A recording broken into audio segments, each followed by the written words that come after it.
Welcome back to our Nine Darts, everyone. We're here in Northampton for the wonderful exhibition with Modus and MDA, and we've got the Nathan Aspinall. Smile on your face as it all, mate. Have you ever been happier than what you are right now? No, obviously, and I think my darts are showing that. I feel good in myself, I feel happy. It's been probably a tough 12, 18 months. There's been a lot of uncertainty in my career, and obviously I've had struggles on the hockey, but now I feel really good now. You know what I mean? It's very happy to be feeling like this. You know what I mean? It's been a long time since I felt so good on the hockey and off the hockey, and long may it continue. Downstairs, I've never seen so many Aspinall shirts as well. It's place is rocking. Yeah, unbelievable. An afternoon in Northampton seems to be the place to come. But no, honestly, I do a lot of exhibitions, and I have a lot of fans wherever I go. And there's so many shirts out there today, and we've had a good warm up, and I think I'm playing Ricky in the event later on, so that'd be fun. Yeah, look, what we've seen from you this year has been incredible. 3 Euro Tour titles, but it's the manner of the performances that you've won, especially the last one. Is this the best you've ever felt on the hockey? Forget winning the majors, but is this the best you've felt? The last 3 weeks, yes. I have never felt like this, and you're doing something right when the other players are coming up to you going, you're playing well. Top elite players are coming up to me going, you're back out, you're playing well. And, I've got to go and continue to prove it. I've got to start going deep in some TV tournaments because my TV form hasn't been great, but that's because I fell down the rankings. I'm playing top seeds, first, second round all the time. So, listen, I've had a great year. I think I've seen something on Twitter today that there's only 2 people that have played more finals than me this year. Premier League semi-final, Masters quarter-final, UK Open, couple of Pro Tour finals, 4 on the Euro Tour, World Series finals. I'm doing something right. Do you know what I mean? And but now I'm actually playing well, so I feel confident. I feel happy. I feel healthy. And, like I said, I'm looking forward to what I know is going to be a fantastic end to the year. Well, you touched on the health element, and we've seen you on social media, back in the gym, back running and so on. Look, we all know the dark side of darts is the lifestyle, because playing late, trying to eat and so on, it's not good. Is that so important to the modern player now, that you have to be good away from when you're playing? Yeah, and I think you see there's a lot of players, people that I know, Damon Heta, Ross Smith, I think Dimitri's doing a bit. You have to try and keep your mind active and keep your mind going, because at the end of the day, all we do is travel, throw darts, eat rubbish food, get up in the morning, and it's the same again. So when I'm at home, well, I do it when I'm away as well now, it's not about... It's about being healthy, but also for me, it's for the mind. And I think since I've started doing it again, I can see it in myself, the way that I'm acting. I'm a lot more alert, a lot more focused, and it's showing on the dartboard. Yeah, look, I'd say you're looking great for it as well, which is good. But away from darts as well, a lot coming up in Nathan Aspinall's life. Yeah. We see the wedding is finally happening. You and Kirsty have been together, 15, 16 years? And finally the wedding is booked. And are you excited or nervous? I think it all now makes sense why I'm playing so well. I've got to pay for it. But now, honestly, Kirsty's been through me through thick and thin. I was with Kirsty before I even played darts, you know what I mean? So, we've got an amazing family. A lot of people come up to me and say, I love the way that you are with your family and social media. It's not a social media thing. It's just the way that I am as a person. I love, spending time with my family, taking them to nice places because I'm in a position that I can. But no, honestly, God, it's been a long time coming, and she's absolutely over the moon. And so am I, you know what I mean? It's going to be an amazing day, and I'll probably be the most nervous I've ever been come the 8th of August. More worried about the wedding or the stag do? If you can see the calibre of people that are on my stag do, the stag do, Jesus Christ.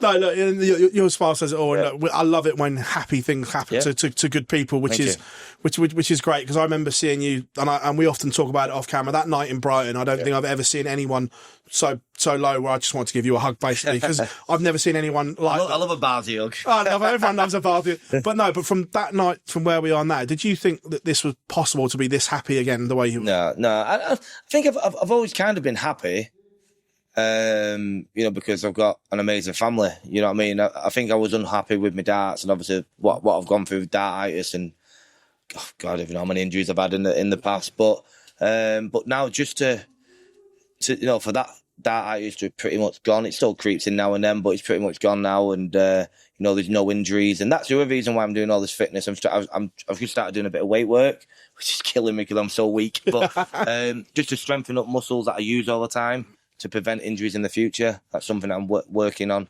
But no, I've always been happy, but I now feel good playing darts. I'm enjoying it again. It's been, a lot of dart players say it all the time. I'm just not enjoying it at the moment.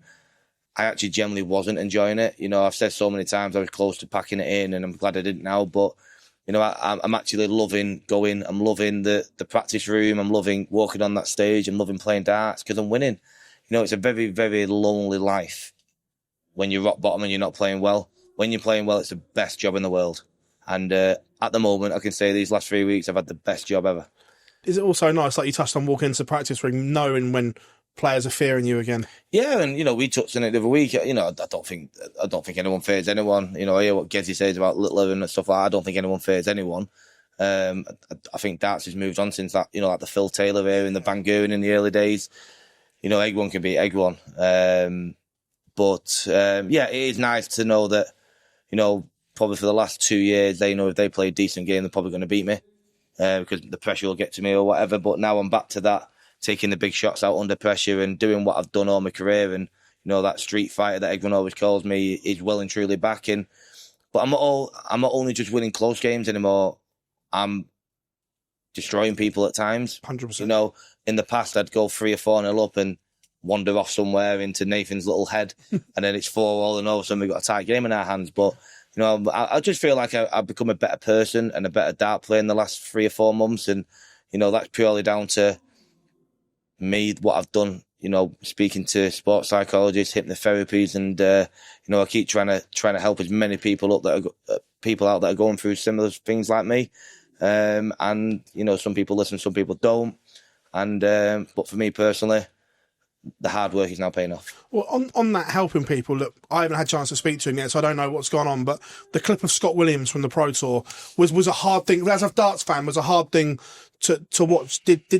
Has Scott reached out to you at all? No, I didn't even know anything about it until my mate sent him in the morning after. For someone that suffered, I don't want to mention it to him. Right, okay, I understand that. The more that people go on about it, the worse it gets. Yeah. Right, and obviously it's gone all over social media, and it's probably going to go from bad to worse for him, if I'm deadly honest with you. He knows where I am. I like Scott. I've got a lot of time for Scott. I will try and help anyone out if I can. It looks kind of like he has similar to me, that he struggled to let that first one go, but once the first one's gone, he's fine. That's kind of what I had. He's not kind of like falling like a Webby. Yeah. Or that Dominic Grulich. He's got similar to Mark. But honestly, it's heartbreaking. I like Scott. I'm not that close to Scott, but I see in the clip, and I'm not lying, he has got one of the silkiest throws in darts. 100%. And I've seen it, and I'm like, wow, not another one. And why is it happening? I think that's what needs to be addressed. I do a lot of exhibitions, and I speak to there's a lot of kids that are getting it, and there's a lot of professional dart players now. Do you think back in the day it was Bristow? That was it. 100%. Then it was Webby. Now there's so many, it's becoming more and more common. Why? I think I know why, but something needs to change. Well, it's interesting that you sound that, because I don't know if I've ever told you, but I had it as well. I used to play county youth. I wasn't like you guys level, but I could hold my own. I was okay. So I know what that feels like as well, which is why it's kind of close to me as well. And I agree with you that I look at kids doing it, and for me, I think it's sad. The pressure that they're, at a young age, that they're putting themselves under to perform like you guys. And I had a real good chat with Darryl Fitton in there earlier as well, and we were saying about the pressure on kids is almost like football academies now, where they're seeing you guys are stars. Let's have it right. You guys are now rock and roll stars, and the money is on offer. People are seeing darts like a career choice, like football, and that pressure at a young age, I think, is too much. Yeah, I agree. I think there's a lot of managers are taking these kids on at an early age instead of letting them enjoy it. That's a big thing for me. I don't like it. Let the kids enjoy it. Let them grow. Let them learn. Let them enjoy it. When I do a lot of Q&As like before my exhibitions, and they always say, "Have you got any advice for any kids?" I'm like, "Don't sign with a manager. Enjoy your darts." It comes with added pressure that you don't need at the age of 14, 15. Just enjoy it. When I was a kid playing football, I used to go on the field with my mates. Enjoy it. No pressure. Enjoy it. And then, obviously, when you get better and better and better, then, then sign with a manager and you get your sponsors and stuff like that. And then, but you've developed. Darts is all about, you know, a lot of the pros say, I'm enjoying, I said it then, I'm enjoying my darts again. When you're not enjoying it, there's more pressure. But then when you've got managers, because, you know, you're on the development tour, the challenge tour, and they're like, you need to start performing, otherwise we're letting you go. That's more pressure. Yeah. But no, I think going back to the kids, just let them enjoy it. You know, darts is there. You can play darts till you're 50. You know what I mean? Just enjoy it. But I just think as well, there's too much darts. And I know the PDC will go, well, you don't have to play everything. But you do. Because look at what happens when you don't play and stuff. Look at me. Look at Mike Smith. Look at Chizzy. Look at Gezi, Peter. We're the guys that have been in the Premier League. We pull out stuff. We fall down the rankings and then we're in thingy. So you do have to play everything. Nowadays, you do. You know, within reason. So I just think there's too much darts. I think people are getting injured. People are trying that hard to get into stuff. And I think a combination of so many things is what's affecting it. I love listening to you talk like this. It's really, really good. And staying on like the kids subject, obviously I know you're an ambassador for a couple of academies and so on. How proud of you of that work that you do, seeing these kids now coming through? And I know everyone calls it the Littler effect, but yes, he has had a massive part of it, but he's not the only one. You, Michael, Luke and so on, Gezi, are all inspiring this younger generation. How proud of you of that are you? I think it's amazing. You know what? I'm proud of Luke. You know, I say it so many times. There's not one other dart player, me, Humphreys, Van Geuren, that could have done what he did when he became the world champion. Before that, the amount of stuff he's had to do, the pressure, all these kids look up to him like he's God. You know what I mean? Yeah, I get it. And to handle it, listen, he's 18. I'm mates with him. He's a little miserable get. You know what I mean? But when he has to, he's fantastic. And, you know, for me, I say I run I don't run. I'm the ambassador for the Stockport Darts Academy. The people that are running these academies, you know, they do it out of the goodness of their own heart because they love the sport of darts. They do more than I do. You know, I just put my name to it and I turn up when I can. They tip up every Saturday and, you know, they're trying to help the next generation of dart players. And, you know, I think we need to put a lot of thanks and praise to them people because, you know, without them, you know, darts would have probably got a bit stale. Now, I need to make my money and go because these kids are good. You know what I mean? I'm witnessing kids, wow, they are frightening. And, you know, hopefully, you know, it's for the good of the game. Yeah, look, coming up, big 3 tournaments for Nathan Aspinall on the horizon, Grand Slam players and the world. How much was that a relief? Because, again, at one point, Michael had pretty much ruled himself out. Yeah. Littler, Humphreys, you were all in danger. How funny would it be if he didn't all qualify, though? This was like, hang on a minute, we could have everyone missing out. Yeah. How much of a relief was that when we went dark green? Yeah, you know what it was? It happened 2 years ago when I didn't qualify. I put so much pressure on myself to qualify, and I was terrible. I felt the pressure. You know what I mean? I did feel the pressure. Whereas this time, you know, there was a couple of things going on that weekend. It was my partner's birthday. It's a very close friend of the family's 40th birthday party. So I kind of went into it like, you know what, obviously I want to qualify, I want to be in mine, but if I don't, I'll be home for Kirsty's birthday, I'll be there for Emmy's 40th. So it's kind of a win-win situation. And I just went in and, yeah, I had a really good day at 2 nines and made the final. Well, you touched on the nines are incredible. Like, the scoring power that you've found at the moment is like rivaling the very, very best big hitters in the world. That's a great weapon to have in the Nathan Aspinall bag. Yeah, it is, you know, and I've moved my fingers about a mil further back. So my thumb's now on the actual stem. Yeah. And as about literally just moved ever so slightly, a bit more flicky. But as soon as that first one's going in, like my 180's on Wednesday, before I got absolutely ironed out by Dolby. I think he hit 25 180s in 4 games. It was mad. You know, and I know it's there. I think my biggest weakness is my 3 darts and hand at double. It's always been my downfall, and that's something that I'm working on now at home. All I do is practice finishing when I'm practicing, because I think if I can sharpen up my doubling, I'd be worthy of the top 8, top 6, you know, come probably this time next year. So I'm working hard on that. But yeah, the scoring makes it a bit easier. World Championship also on the horizon somewhere, but I know you love heading to Alexandra Palace, and with everything on the line this year, £1 million increased prize money. Is it extra pressure or is it more excitement heading to Ali Pali this year? I'd probably, if I'm deadly honest, I don't think I don't feel any different going to it. You know, I don't think any of the top 30. Well, I don't think anyone will even be thinking about that until you get to like the quarterfinals. I think if you get past Christmas and then you win a couple of games and you get to your quarters, I think that's then when your heart starts going a bit. You're thinking, I could be this first guy to win the million. But I think it's just a tournament like any other. It's a World Championship. It's the biggest one of the year. You want to perform. You want to get back after Christmas. We've got to play 2 games this year instead of the 1 like normal. I think, first things first, get back after Christmas, get yourself in that last day, and then this could happen. I like that little smirk on your face there. I want to ask, obviously, I know I'm not going to go in deep into the Premier League, but I just want to ask you, have you asked the powers that be the minimum that they expect of you to be in consideration? Because I think as a fan point of view, I think it'd be hard to justify picking anyone outside the top 16. I think you'd agree with that.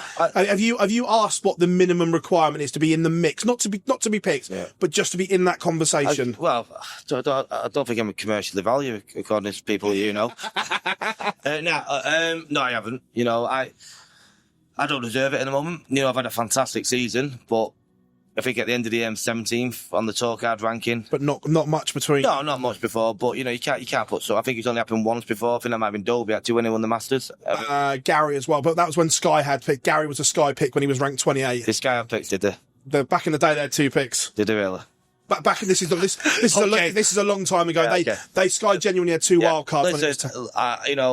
Did they deserve it last year on form? Probably not.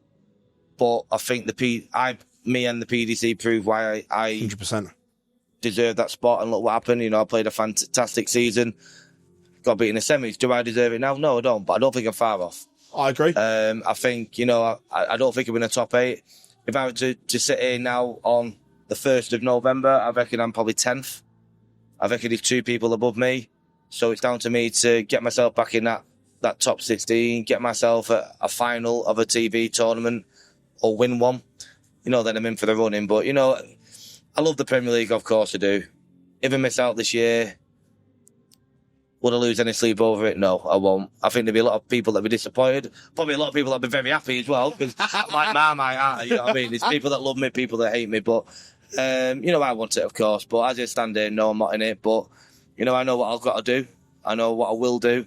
And, I reckon I'll probably see you at the launch. I said the other day, I had you in mind, and everyone was like, really? I went, I'm telling you, he won't be where he is now come. Can help where we're then. But, of course, I've still got to perform. The standard in darts, look at Van Veen. Van Veen is a fantastic dart player. Noppert, James Wade for me, I know he's not everyone's cup of tea, but Wade has been fantastic this year. Great. So consistent. Johnny Clayton, you got your top 4. My mate Dolby. There's so many people in the running for Josh Rock, obviously. There's so many people, and I wouldn't be like to the guy to pick it. Do I deserve it now? No. But if I'm in it, I will give it 110%. Whether people agree or not, I'm there to entertain, enjoy, play darts, and put a smile on everyone's face. Last time before I let you go, was it your idea to put the M&M loop at the top of your walk on? I love it. Absolutely love it. You know what? Obviously, I love Mr. Brightside. A lot of my fans love it, and it's part of who I am. But I've heard it for so long now, and everyone knows my love for Eminem and N-Dubs. But everyone knows my love for Eminem, and I've always wanted to walk out to an Eminem song, and I can't change it. So I thought, if I put the loop at the beginning, and I've got the little arm going. Yeah, no, that's hopefully going to catch on. But I put that on, and I think it sounds brilliant. Love it. And it's here to stay. Love that, mate. Absolute pleasure catching up with you here as always, mate. Thank you very much. Cheers, mate. Thank you. To change your